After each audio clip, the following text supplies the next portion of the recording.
onto memory stick, and then at the last minute, it wasn't on there. I just ran out to the car and got this. So sorry for the rush. And I wanted to talk a little bit, to build on what Ray's shared with you this morning. But frankly, we'd all have been better. I think personally I'd have been better off listening to him for a little bit longer. But anyway, I'm going to do my best to breathe and explain to you what I've done with and where I've taken some of the things that Ray has explained to us in a secondary English curriculum. So that doesn't work. Some things that I found useful. And some of you might know about some of these things, some of you might not. But these are things I'm going to unpick slightly as we go this morning. So Robert Bjork's theory of desirable difficulties, that some difficulties, some problems, some troublesomeness is desirable. Some isn't. Some undesirable. If something's too difficult, if something's too insurmountable, clearly that's undesirable. But if the level of difficulty is just right, if it fits the criteria of the Goldilocks effect, then that's actually desirable. That's a good thing. And that really chimed and connected with some of the things Ray was saying about some knowledge and anxiety, and the fact that students don't always like often don't like what's good for them. And if we just did the things that they liked, we'd watch a lot of videos of Shrek, and that probably wouldn't be much good for them. So the other big plank, and obviously Ray's just spoken about that, I won't go into any more detail, is Ray, the work on threshold concepts. I should just say, Ray very modestly didn't plug it, but some of his work is on sale downstairs in the bookshop, and if you're interested, I would recommend having a look. And also Robert Siegler's conception of overlapping waves as a metaphor for progress, which I think is a much more interesting and probably plausible way of thinking about the way that students make progress. And I want to talk to you about how these ideas have been integrated in a way which I hope makes a certain kind of sense. And it's the model which, for better or worse, we have designed our English curriculum here Swindon underpinning, and it's a work in progress, and it's very much something that we're hitting problems, and we're hitting idea meets reality type problems. Oh, didn't expect that. These sorts of things. But this is the sort of the theory. So 3 predictions that I have on the way students learn and how we should present it to them. So 3 things that I think are fairly sort of things that we can predict. So we can predict that the way in which students forget and the rate at which students seem to forget appears to be reasonably predictable. Not necessarily in terms of how quickly, but in that they tend to forget similar quantities and similar amounts over time. That seems to be fairly predictable and something which is borne out across lots and lots of different fields and domains of study. A second prediction, and this taps into this idea of threshold concepts, that we tend to know as experienced teachers, we know the bits where children get stuck. And there are always 1 or 2 children who get stuck in odd places that we don't expect them to get stuck, but the majority get stuck predictably. And the more experienced we become as teachers, the more we anticipate the fact that something is going to be problematic and difficult. But the more explicit I think we can be about that, the more aware of it, perhaps the more efficient we can be. And also, I think the fact that the way in which students make progress is absolutely not predictable. I think that's something we can say with certainty, that we can predict that it will be unpredictable, that it won't. This is an area of difference between people where people are much more different than they are similar, the rate at which they seem to make progress. But conveniently, because we put people in age cohorts in school, we don't see that, we miss that. We have a strong bias and illusion that people make progress at similar rates, and maybe that's not that helpful. So here, along with those 3 predictions, I've got 3 problems to share with you, one of which, and I think this is, for me, this has been very much a threshold concept in my thinking. I found this very transformative and difficult to get through, but out on the other side, it's changed the way I think. I've got a new language now to express my ideas about learning because I believe that it's invisible. You cannot see it happen. And that's tricky for us because as teachers we're trained and we talk about learning as if it's a concrete thing. And we'll have people coming into lessons and they'll say things like, that boy in the corner for 5 minutes, a lesson. Have you had that kind of? He was doing something. He wasn't learning, but some great learning. You would great learning here. And how do we know? Well, how do we know? And often, the proxies that we see, the behaviour that we see, fools us into thinking that means that learning is taking place. But learning happens inside people's heads. It's invisible. And as an anecdote, I taught some years ago a student. We'll call him. I taught a student called Carl, and I taught him for 2 years for his GCSE English literature and English language. And Carl spent the entirety, as far as I could tell, of the 2 years, making sketches out of the contents of his pencil case and not doing very much work. And to get his contribution out of him was like getting blood from a stone. It was very poor quality, reluctant, and make nearly as much progress as I would have wanted to. At a certain point, I gave up all of I felt I'd exhausted the options. I'd phoned his mum, I'd put him in detention repeatedly, and he still wouldn't do any work. And at a certain point in I wrote him off to work with a coalition of the willing and not Carl. I don't know if you've ever had this experience. When the results came out in August, and I'm looking through them the day before the students get them, and I saw Carl's result. The bastard got an A. That thing. Why didn't she get it? She deserved it. And on the next day, I went into school, and students come in to collect their results, as you know. And there's Carl, and I thought, I'll go and ask him. I'll find. I went over and I said, "Congratulations, Carl. How happened? I didn't see that coming. Congratulations, by the way, but I really didn't see that coming." And he said to me, "Yeah, it was all going in." And then he walked off, and that's the last conversation I ever had with him.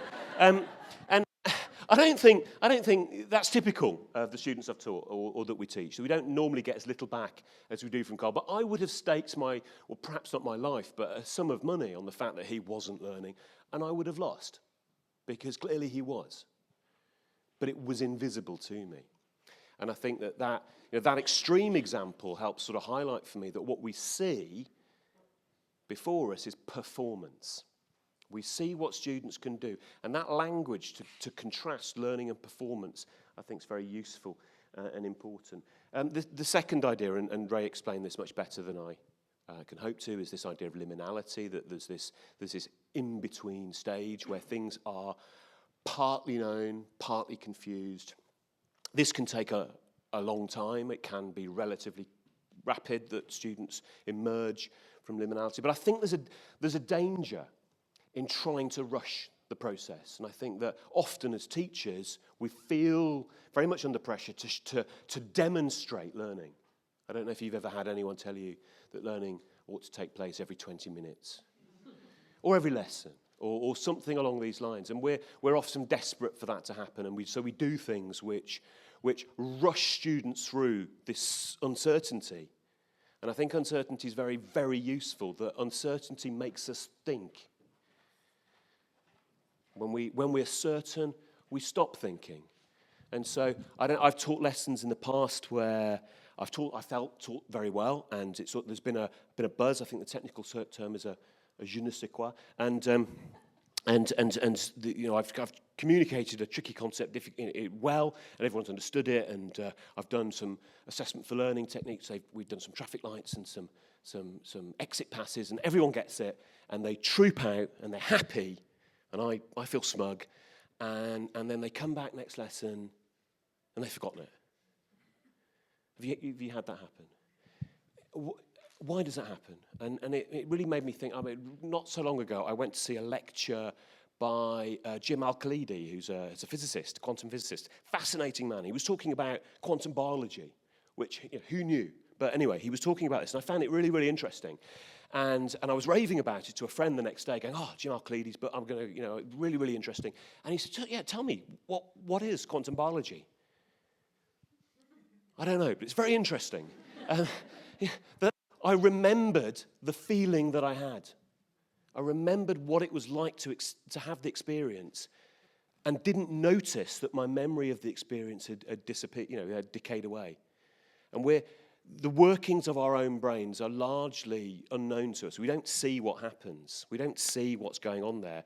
But we do have intuitions which are often wrong. And my intuition was that I'd learned about quantum biology, but actually it wasn't until somebody asked me, "What is it?" that I realized I had a very shaky grasp indeed. And I think that happens with our students when we say, "Well done, that's great, you know this." They go, "Yeah, I do." And they leave, and they're certain, and then we see them next lesson, we say, "So what did we do last lesson?" And they go, I don't. And they don't notice that their understanding is maybe dissipated in some way. Do you think does that sound plausible? And so, because I've also taught lessons where, I just know I've got it wrong. We've all had these lessons. I've just pitched it badly. It's been I've put the bar too high or something like this, and students haven't really understood what I'm talking about, and they leave and they're a bit cross, and they walk out, "Bloody idiot," and I feel, ashamed, and I think, "Oh, I've got to have to go back to the drawing board, have to teach that again." And then occasionally they come in next time and they've got it. Have you ever had that happen? Is that just me? I say occasionally. I mean, I'm not advocating shambolic teaching. I'm not saying that's a preferential thing to do. But I think there's something in saying to people, "This is hard. This is difficult. You're not going to get this today. I'll be very, very surprised if you get it this term. It's tough. It's tricky. People struggle. I struggled. Everyone struggles at this. And therefore, I expect you to leave this lesson a little bit confused, a little bit unsure, groping into this uncertain liminal space." And I think when we do that kind of thing, when we say that, "You don't know," then people go away, and it's not comfortable. They don't like it. They won't go, "Great lesson," but they will think about it. So often unbidden. They don't even choose to think about it, and we've got all sorts of language for this. We put it on the back burner, we chew on it, we sleep on it, we do all of these things, and then in an attempt to integrate this new piece of information into the existing schema that we have in our minds, and sometimes it pops into place, and it can sometimes appear like an epiphany, like Ray talked about the fuck moment in a lecture, but more often it's a slow, gradual, creeping process where you might suddenly, you might notice people sort of nodding a little bit more as they grasp something which they recognize as having been hard. Does that make sense? So uncertainty, I think, is good for us, but we don't like it. We punish people who are uncertain. If a politician says, "Yeah, I don't know," don't vote for them. We'd rather as a species, we'd rather people were wrong than uncertain. And that's a problem for us. The third problem is this idea of unpredictability. It doesn't happen in the way we think it happened, and I'll show you what I mean by that as we go through. So with this idea, that first bit, learning is invisible. So this is my definition, or a definition, but it's the one that I have in my talk about learning. I think that a definition of learning has to include retention. Do you know it's all very well knowing something now, but if you don't know it later, did you learn it?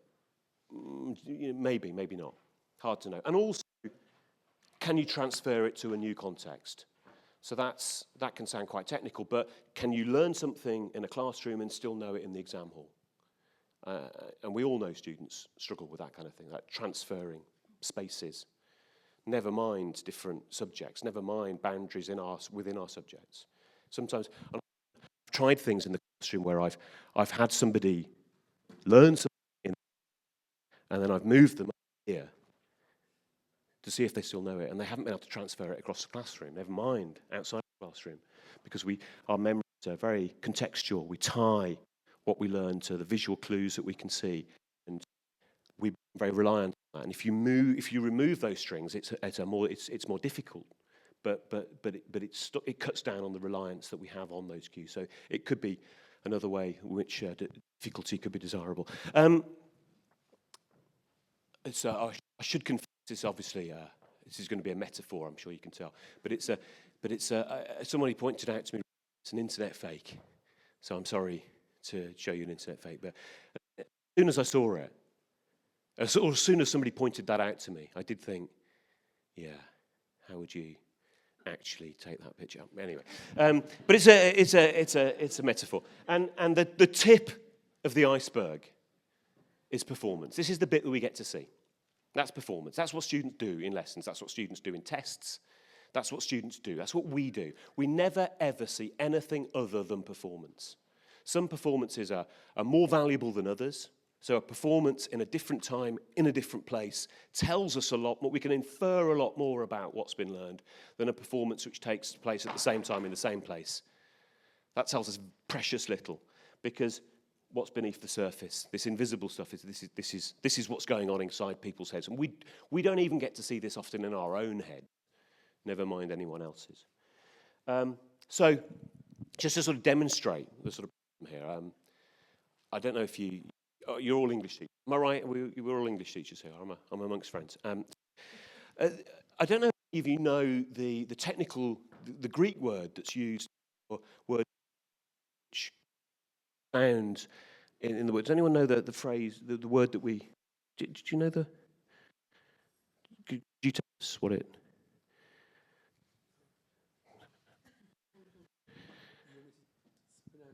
Can you do that? Go on. Thank you very much. Great progress. I worked a little bit harder than I thought I would, but we did. That's a caricature. That's a caricature. But we do this all the time, don't we? When we're in classrooms, we say to children, we ask them a question that we've just given them the answer to, and say, "Do you still know?" Or we say, "Talk to your partner. Look in your book. Look what you did last lesson. Look in your book, and then I'll ask you a question. Can you still do the thing that..." And we prop up performance. We make it very easy for people to give us what we want.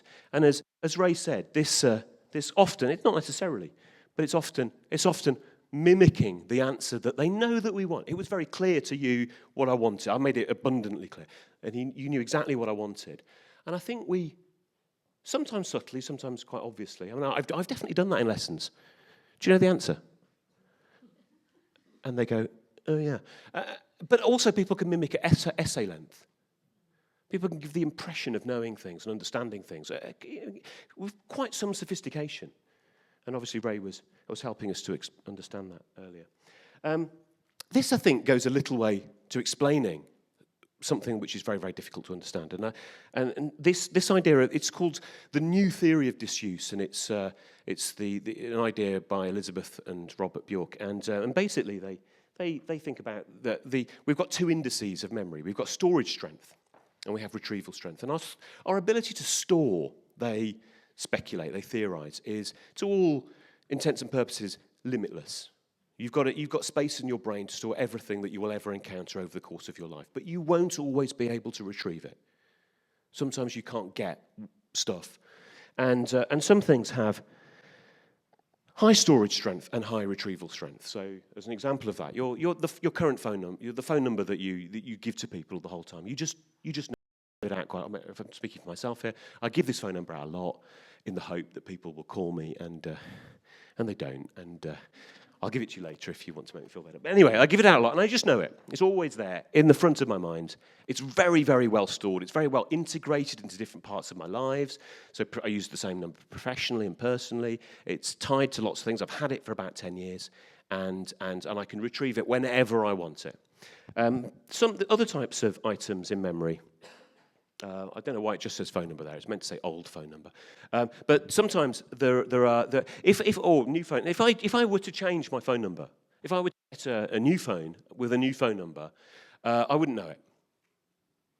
And often, I don't know if you do this. I do this often when I'm looking up an address and I'm trying to navigate there, and I repeat the postcode to myself as I put it into my sat nav, and I say over and over and over and over again. Then I open the app, then I put it in, and then it's gone. And so things with very, very high retrieval strength, things that we rehearse retrieving over and over and over and over again, are very present for a very short time, but they don't store well. And the speculation is that in classrooms where we get children to boost their performance, to perform as well as possible in the here and now, we recreate that situation where they have very, very high retrieval strength, but possibly very low storage strength, because as soon as they've gone, that's gone too. And they don't store it because they don't struggle enough. We've got other items in memory, so things that you know, but you can't always get. And sometimes they wake you up in a cold sweat at night, but they're there. You know they're there, and it's frustrating when you can't get them. Sometimes you can get them straight away. Sometimes it takes you some thought. Sometimes they never seem to come back, but you know that you did know them once. So there's this sort of stuff which is well stored, just very, very hard for us to retrieve because we don't retrieve it enough. And we know that we don't need it anymore. So it's not there. It's been parked somewhere. And then there are things which have low storage strength and retrieval strength, like all the things that you'll hear today. Because unless you review them and unless they link to things that you already know, if you already know some of these things, you'll find them a lot better. So I like that idea of the two indices in memory. And this idea of the predictable rate of forgetting is something we've known about for over 100 years. And this shape, often called the forgetting curve, this shape is something that we've known about since 1885 when Hermann Ebbinghaus first was doing experiments on the rate at which he forgot nonsense syllables. Now, this is the time that in which he forgot nonsense syllables. That doesn't apply to what we teach. Children will typically remember things longer than that because the information that we teach them is contextualized. I would imagine. You probably don't teach nonsense. I don't know, maybe you do. But if you did, you could expect them to forget at that rate. Now, because we're teaching different kinds of stuff, they hold on to it for longer, but the shape of the curve seems to be fairly predictable. That in all sorts of different domains, looking at both academic and practical subjects, so the verbal and the motor domains, looking at different ages, so looking at preschool children, looking at senior citizens, everybody seems to forget everything at roughly this way, in this quite predictable shape. We forget the majority over time. And that's very well replicated in cognitive psychology. This is something that all the other things they disagree about, they tend to agree on that. And so that's information that we can be reasonably secure about. So this idea of how does all this link together? So the higher the retrieval strength, the more often we would practice retrieving something, the smaller the gains we get from studying something over and over again. We get less and less benefit, but our intuition tells us we get quite a lot of benefit. It feels good. It gives us this illusion of certainty and knowing. So it feels good, and we carry on doing it, even though we're getting very little gain from it. But the insight of the Bjorks is that allowing forgetting to take place is actually quite important. If you intervene on the curve of forgetting, if you wait for some forgetting to happen, and then ask somebody to struggle to recall or to practice or perform what they once knew or could do, they get much more, although it's more difficult, it's more troublesome, the gains are much greater. There's much more likelihood that will increase in storage strength in our minds. That's the theory anyway. So this is the counterintuitive finding that making something more difficult decreases performance, makes it hard, it decreases retrieval strength, but increases learning, increases storage strength. And I think that's potentially quite important to us. So these are some of the difficulties that Robert Bjork talks about, and they're increasingly well researched. There's been a lot of research on all of these different areas, particularly spacing and testing. Testing and spacing are two of the most verifiable, but the others on there there's lots of ideas. The last one on the list is quite problematic, isn't it? That's a bit of a threshold concept to pass through. But I don't know if we've got time to have a look at that today.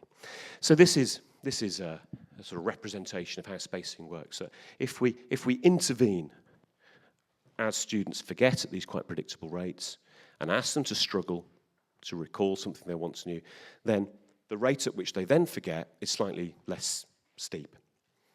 It flattens off with repetition. So this is something that, this is widely accepted and known about.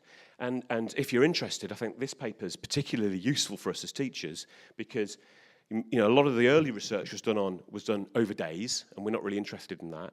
There was a project done a research project that Harry Barrack did in the 1970s, where he looked at how permanent you could make this, and he found the optimum. He did a longitudinal study over about 17 years, and he found that the optimum way to remember language was to have, I think, 14 repetitions 8 months apart, which is not very practical for school. But this paper by Sapeda et al. Gives us some actually quite useful guidance about how the length of time that we might require students to remember things for, particularly when we're talking about the move to linear exams. Instead of this, none of this mattered perhaps when we had modular assessment, but maybe matters a lot more now. And there's a similar thing going on with the testing effect. So we intuitively believe this idea that we study, and then we restudy, and then we restudy, and then we restudy, and then we take our test, having studied and prepared very carefully.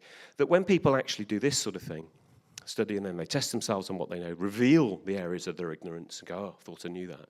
I thought I knew about quantum biology. Clearly I don't. I'll go and find out some more.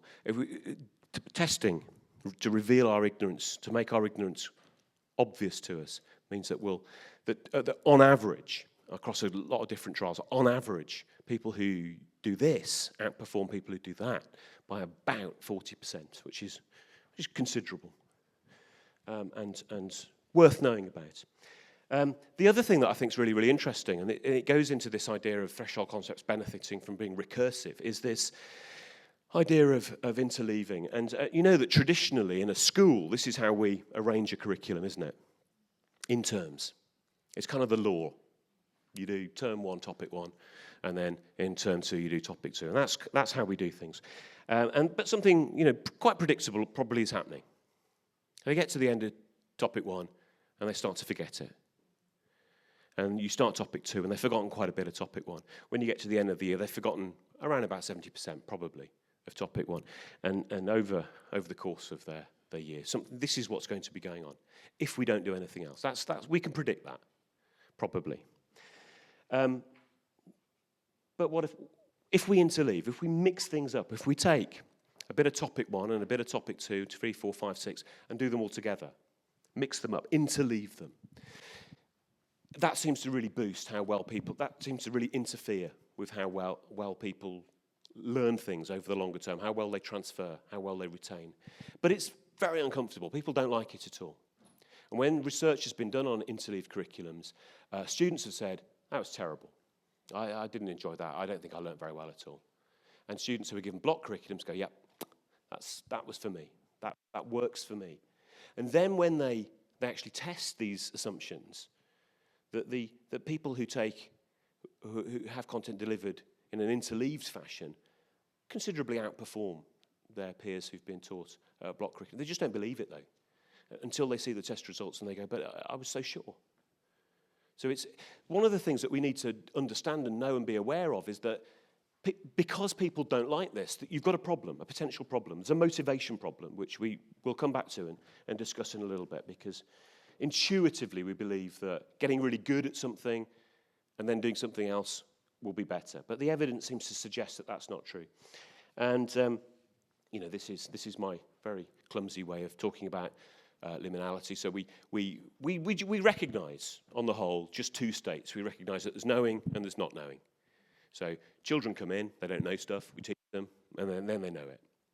And that's rather blunt, but it's basically what we expect. But we miss out. We don't see this bit in between. And what happens in between? I don't know. It's a mystery. Nobody knows. But we put stuff in, and it rattles around in there. The more troublesome, the more difficult, the more of a threshold concept it is, maybe the more rattling it will cause. And then it comes out. And sometimes it will come out and it will be right, and it's what we wanted children to learn. I think one of the things that we often forget is that learning's never neutral. They always learn something, but often it isn't the thing that we wanted them to learn. Sometimes they learn things which are actively problematic. And so sometimes they learn misconceptions. Sometimes they just get it wrong. They come out with the wrong answer, but they're sure of it. And sometimes they learn things like, I don't need to try very hard in this subject, or this subject's too hard for me, I'll give up, or my teacher doesn't seem to care about me, or things like that. They're always learning something in this process, but often it's things which, if we were aware of, we'd be a bit upset about. But it always produces something, that liminal state, but not necessarily something good. And this is our perception, and this is what we've been asked to believe students do when they learn, when they come into school. We have this idea of progress taking place quite predictably in a linear fashion, with people getting progressively better and better and better at things. And that is the prevailing metaphor. Progress is another thing like that. It isn't concrete, it's just an abstract concept. Can't see it or touch it or measure it. But we have a strong intuition that we can measure it and we can see it and touch it, and that's quite tricky to sort of tell people that you can't really measure progress. You can, or not. Maybe you can after the fact, but certainly not predictively. But that's how we unexamined. That's the image in our mind often when we talk about things like progress. And just thinking, about my own life and career, and for me, I think it's been a little bit more like this. Uncertain and messy. Sometimes it's not felt very good. Sometimes I've been pretty sure I'm not making progress. I speculate it's probably like that for most of us at some level. There's this message. Do you think that's possible? And so this, I think, this is Robert Siegler's theory of overlapping waves. This is just another metaphor, another way of understanding progress and learning, but for me, maybe a more plausible metaphor. And he has this idea that the way children learn is like waves, the tide coming in. And so it comes up the beach, and then it goes out again. It recedes. And then it comes in a little bit, and it goes out again. And it goes in a little bit more, and it goes out. No, it's gradually the tide coming in, but not in a predictable way. It's going out as well as coming in at the same time. It's hard for us to see what's happening, and it's hard for children to know what's happening. So he has 3 ideas. And the first one is that, and I think this is borne out by our experience of the world, that at any one time we think in different ways. We think we have competing ideas. We think, and I love that idea of the pre-Copernican thinking still existing in the way we talk about sunrise and sunset. I'd never thought about that before. But we have competing thoughts in our heads at any one time, and they do battle. And often the thing that's there first wins. That we often have sort of folk intuition about what's likely to be true, and we intuitively believe something. And when somebody says that's true, that's very hard for people. That's very hard for us, and it does battle. And often the misconception, previous way of conceiving the world, is winning, and which is why we need to come back and recap and space, perhaps an interleave, to challenge this. And so what Siegler suggests is that children's or anyone's cognitive development is gradual by necessity. And it's about the frequency with which new ideas are encountered. The likelihood that a new idea will win out over an old idea is increased through frequency, as well as progressively more advanced ways of conceptualizing things. So I found that a really useful way in challenging and interrupting my metaphor of linear progress, which was the pre-existing idea that I do battle with in my head. And it keeps cropping back. It keeps coming back. It keeps inserting itself. And I gradually, as I look back and think, it's more like overlapping waves that I start to make progress. So what has all this got to do with threshold concepts? Now, these are just my idea. They are not borne out by any type of research beyond the fact that I've done with children in classrooms. They're not necessarily right or true or anything like that, but they are at least what I think. I'm just sort of checking time for a moment. Hang on a sec. How are we doing? 11:55. We've got 5 minutes, have we? Yeah. Okay. Just about. So, I'll just talk you through a couple of those. Context. Not too long ago, I was teaching some students about Romeo and Juliet. I was doing Romeo and Juliet, got to the part, the part where Romeo's banished for killing Tybalt. And it's all, there's all this sort of crying and tears from Juliet and all of this long part. And this student said to me, I don't know what the fuss is about, because if that happened to me, I'd just go and live with my nan. and obviously that's right, that's what we do now. And he had no idea, or, he knew that people didn't have mobile phones in the day. He knew stuff like that. These superficial things. He knew that there were differences. But the idea that people lived and believed completely different things was alien. He couldn't see that. We've probably all, to a greater or lesser extent, had that experience where children get that. They pass through a bit of the threshold. They go, oh, you mean that they didn't believe what I believe? That my beliefs would have been utterly alien to them? That's an important development in children's thinking in English literature, I think. Similarly with this one about how awareness of the ways in which language can affect readers. Because when you're teaching a poem and you say, why do you think the writer chose this word? And they say, yeah, probably just did. Probably liked it. Probably didn't think about it very much. And that, why do we, they always say things like, why do we overanalyze this stuff? Nobody thinks like this. And nobody does until they've passed through the threshold. And once you've passed through the threshold, suddenly you think, do you mean you can manipulate people to think things that you want them to think without being really obvious about it? You can subtly, with a carefully crafted, honed phrase or word, change the way people think about something. And can I do that as well in my own writing? And I'm sure you've all seen children make that intuitive leap and get that idea. And so these are the things that I think that we can map. These are perhaps these jewels in the English curriculum that Ray was talking about. And as such, going back to this idea of interleaving, I don't think we can interleave, I don't think easily we can interleave content. I think it's a struggle. And there's a real motivational problem. If you say to students, we're going to do a lesson on Macbeth, and then next lesson we're going to do Great Expectations, and then after that we're going to, that's just annoying. That gets, part of the advantage we have as English teachers is that we have narratives, which in themselves are memorable and motivating. So we don't want to interleave those probably, but maybe we can interleave these concepts. We can think about how do we deliver these ideas in a carefully thought out way, thinking about how do we loop back to these to build memory? How do we make sure at the end of a course that we've maximized the opportunity through spacing, testing, interleaving, for these threshold concepts of our subject to be recursively understood, to increase the chances that children pass through the threshold? And that's where I think, and I'm putting my money where my mouth is a little bit, because reputation's on the line here at Swindon. If it doesn't work, I'm sure they'll tell me.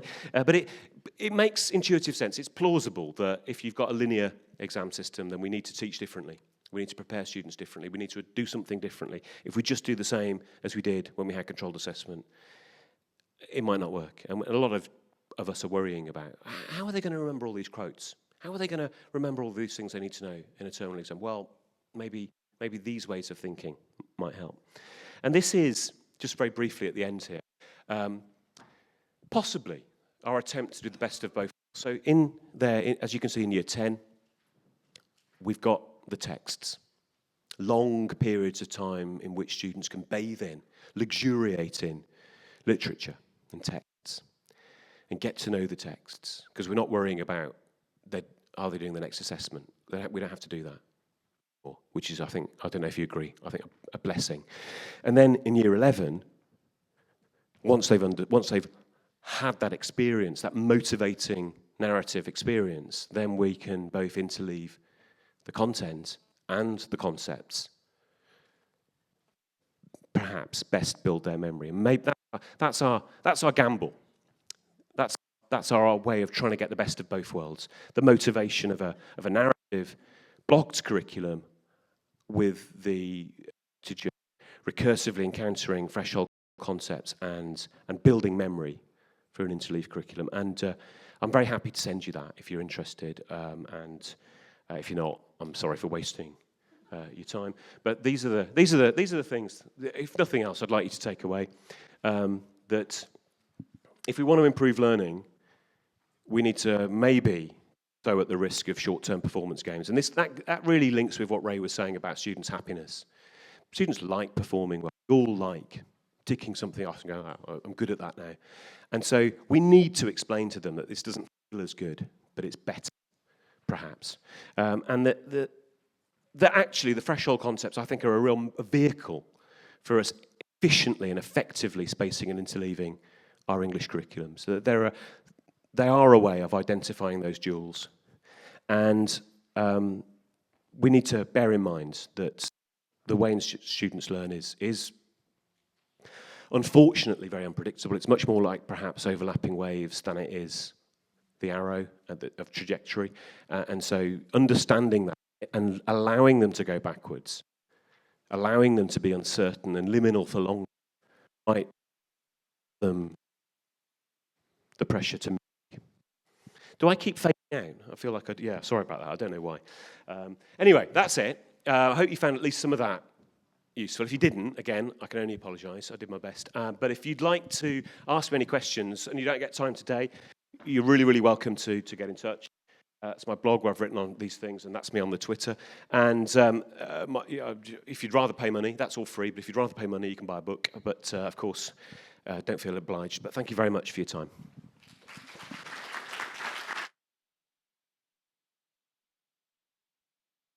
And that's bang on. So so you've got 5 minutes now. Oh, no, you haven't. You've got a break. You've got a break. You've got a break. So if you want to, have a wee, whatever, you've got time.